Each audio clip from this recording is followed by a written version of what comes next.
Et bonsoir à tous, bienvenue sur la chaîne de CryptNap, j'espère que vous allez bien. On est aujourd'hui le 30 octobre 2022, il est 18 h au moment où je tourne cette vidéo. Un peu tard par rapport à d'habitude, c'est voilà, c'est pour changer, voilà, j'ai pas changé d'heure. J'ai pas changé d'heure, ok. Du coup, analyse aujourd'hui globale, on va regarder un petit peu ce qu'on avait prédit de la semaine dernière, donc bah, super, ça c'est parfaitement réalisé. On était en contraction, soit on faisait une semaine vraiment encore de contraction, mais je voyais mal le truc, soit on pétait enfin plutôt au nord qu'au sud, pour toutes les raisons que j'avais expliquées, notamment au niveau de l'order flow des altcoins, mais aussi du fait que tout le monde voyait qu'on allait aller plus bas, etc. Donc il y avait vraiment beaucoup d'indicateurs qui nous disaient potentiellement on va aller là. Bon ben voilà, le cercle jaune est bien respecté, la résistance qui fait figure de résistance ou de support, selon si on est au-dessus ou en dessous du prix, est parfaitement respectée, hein. On a déjà méchi 2 fois dedans. Là, on est juste en daily, donc ce qu'on a fait, c'est qu'en daily, on a fait une belle poussée, elle est correcte. Ici, ce qu'on aimerait voir, c'est un pullback potentiellement, que ce soit sur ce W. Celui-là, on l'a juste break, donc potentiellement sur ce W là. Par contre, ce qui m'embête, ça serait qu'on ne fasse pas le W en weekly, c'est-à-dire qu'on clôture sous les 20 475 cette bougie, et là, ça serait pas terrible, ça ferait un rejet en fait. On validerait pas ce W weekly en spot.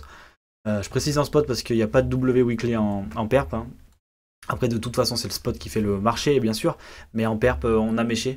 Je vous le rappelle, voilà. Il y a eu la mèche qui a liquidé tout le monde. Donc voilà, pour l'instant, voilà. Ce qui est intéressant, c'est de voir que cette ligne verte, juste donc les 20 500, hein, qui était le dernier point de liquidation de tout ce mouvement, a été claqué et on est en train de s'installer dessus. Bon ben, hier, on a fait une bougie verte, aujourd'hui, on fait une bougie rouge, classique. Classique week-end. Pour l'instant, du coup, en termes de weekly, donc il faudra bien tenir les 20 475 ce soir pour valider cette cassure et ce W weekly potentiellement bottom, du coup, hein, parce que ce qu'on peut aller regarder ensemble, c'est est-ce qu'en 2019 on avait eu un W weekly de valider avant la cassure par le bas. Ça, c'est un gros point. Et ben non. Voilà, tout simplement, je pense pas. On va regarder de plus près. Tac. Vous voyez, ici, on avait potentiellement un W, non. Ici, potentiellement un W, non. Alors, attendez, je vais vous le faire comme ça, tac. Ici, non.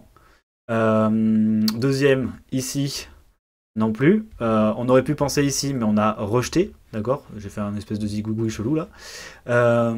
Et ensuite, tac, tac, tac. Est-ce qu'on en a eu? Non, on n'a pas eu W Weekly, ok. Donc, on n'a pas eu de W Weekly en 2019.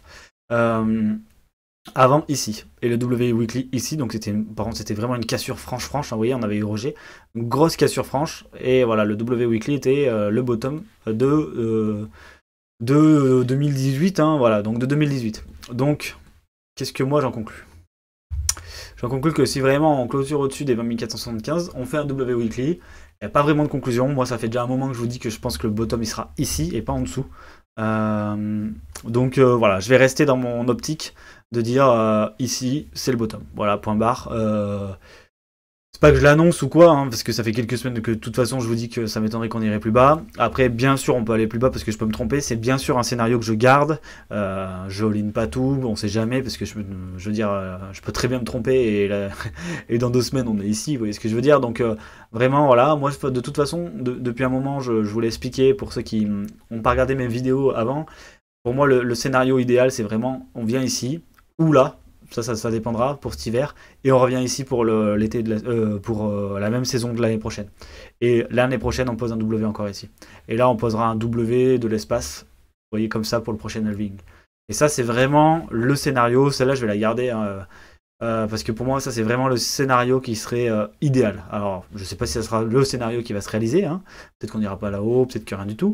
Mais dans tous les cas, c'est vraiment pour moi le scénario idéal. Une montée avec une cassure ici qui annonce.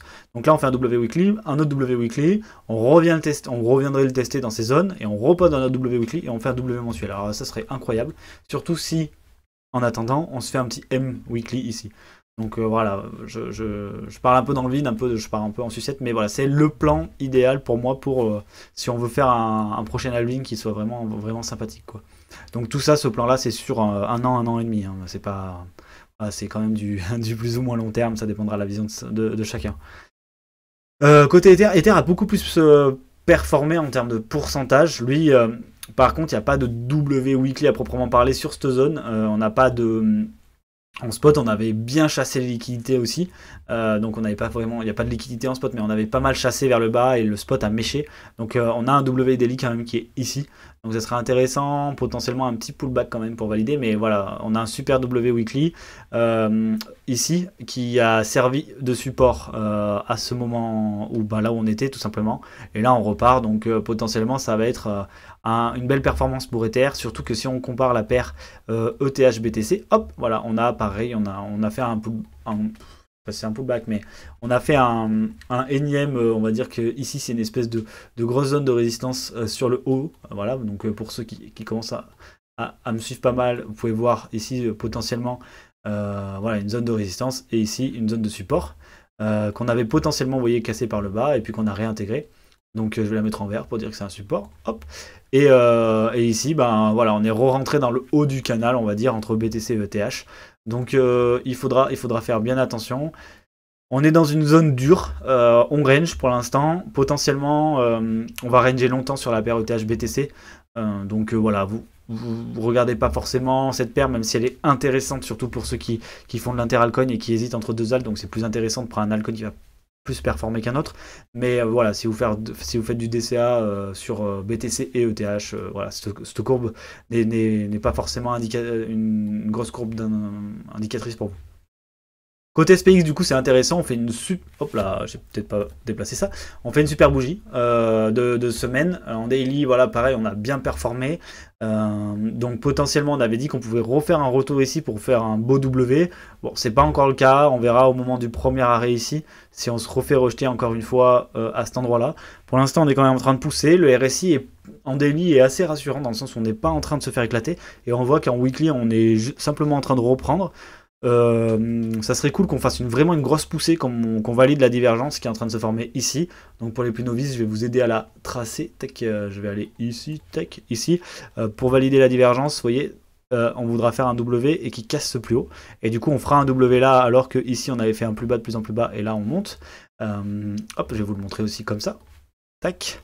Et là, ça serait vraiment très intéressant d'avoir un W weekly comme ça qui se valide sur le MACD, mais aussi sur le RSI, et qu'on puisse faire une structure derrière. L'idéal serait de faire une structure de l'autre côté de cette grande résistance qui nous attend maintenant, qui est la résistance qui a tapé quand même 3 fois le SPX. Donc si vraiment on veut voir un retour haussier du SPX, etc., donc ça va prendre quand même encore plusieurs semaines, voire mois, probablement un an, pour qu'on fasse une structure de l'autre côté de cette trendline. Donc voilà, il faut en être conscient, ça c'est les marchés tradis, après on a un peu plus de volatilité sur les cryptos, mais voilà, il faut se dire que tant qu'on n'a pas ce retour très fort haussier sur les SPX, sur le SP500, donc tout le marché standard, etc., probablement qu'on n'aura pas de grande performance du Bitcoin et du coup des crypto-monnaies parce qu'on est encore très très corrélé au marché, parce qu'on n'est pas assez capitalisé tout simplement. Point de vue Open Interest, c'est assez intéressant ce qui se passe parce que sur BTC, en gros, sur la poussée, les shorters sont rentrés, ils ont retourné une fois le marché, mais par contre, on voit que on a du mal à pousser, quoi. Et avoir du mal à pousser comme ça, c'est pas souvent bon signe, surtout vu ce qui se passe au niveau des altcoins. Hein, on en parlera, mais voilà, je vous présente rapidement, mais Doge, voilà, Doge, il n'y a rien d'exceptionnel. Il faut qu'il valide son W weekly, il va le faire, en clôturant au-dessus des 0,8. Alors ça m'étonnerait qu'il fasse une bougie de retour aussi grande ce soir. Mais par contre, voilà, le RSI il a explosé en daily, on va certainement avoir un retour. Donc ceux qui rentrent là, il faut qu'ils soient prêts à manger un moins 50%, hein, quelque chose comme ça, moins 40%. Moins 30%, donc faut en être conscient. J'ai regardé un petit peu vous voyez un peu, ça short vénère. Hein. Là c'est rentré en short sur les. Clairement, on est en train d'exploser les longues ici.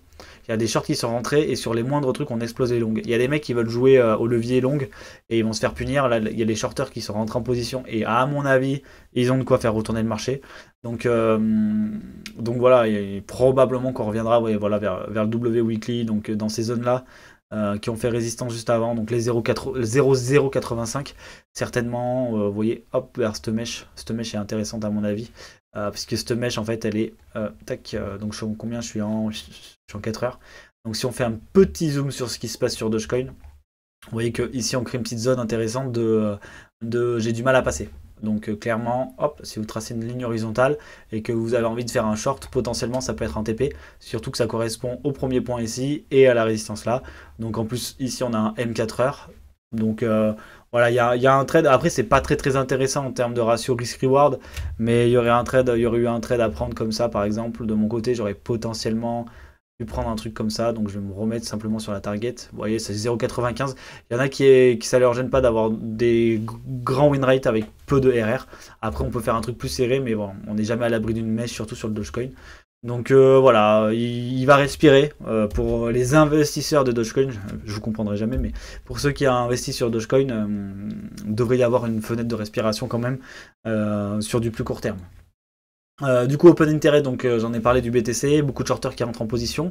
Enfin, pas tant que ça en fait. Les ratios sont très bas. Souvent, ils retournent le marché. Donc attention.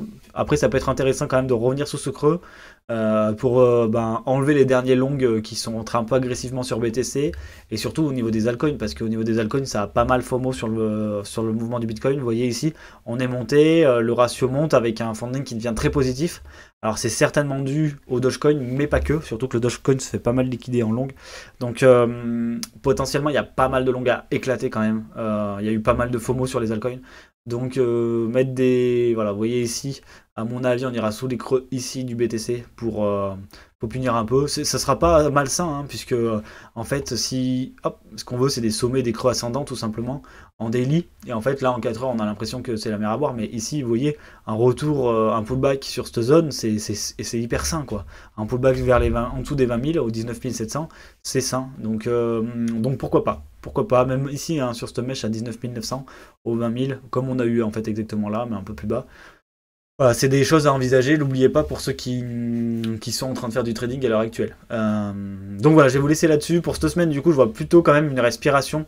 Alors peut-être que je vais me planter et qu'on va partir to the moon, mais on commence quand même à être assez élevé en termes de MACD. On est haut, mais pas trop en RSI, donc on pourrait pousser. Mais on est sous résistance, donc je comprendrais qu'il y ait une respiration avant un nouveau départ.